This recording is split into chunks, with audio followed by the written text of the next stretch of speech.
अस्सलाम वालेकुम दोस्तों, छा हाल आहे। उम्मीद कयां थो सभु दोस्त ख़ुशि ऐं ठीकु हूंदा।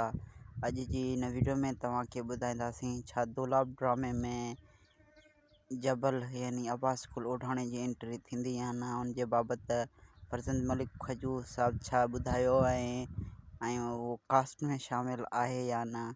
हिन वीडियो खे फुल ॾिसिजो ऐं तव्हांखे हिन वीडियो में ॼाण थी वेंदी।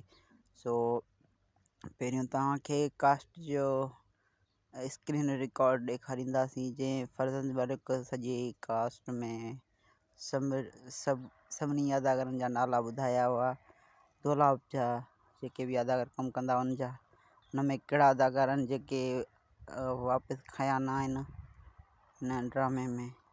सो हिकु अब्बास गुल आहे ऐं हिकिड़ो एस भट्टी ऐं ॿी अदाकारा आहे लाबिया बलोच ऐं कुझु अहिड़ा ॿिया बि आहिनि जंहिंखे न खणी सघिया आहिनि दोलाब ड्रामे में। हुनजी वजह छा आहे सो उहो त ख़बर न आहे, बाक़ी तव्हांखे हिन वीडियो खे ॾिसी पाण ई ख़बर पइजी वेंदी। सो वीडियो फुल ॾिसिजो ऐं फरज़ंद मलिक खजूर साहब छा ॿुधायो आहे उहो बि हिन वीडियो में, सो वीडियो फुल ॾिसिजो।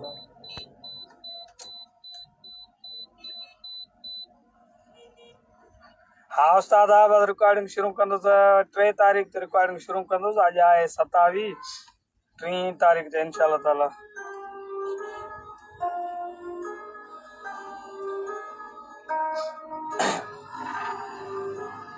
नादा अब्बास गुल मुंहिंजी कास्ट में न आहे सोना, वो ॿिए ड्रामे में आहे।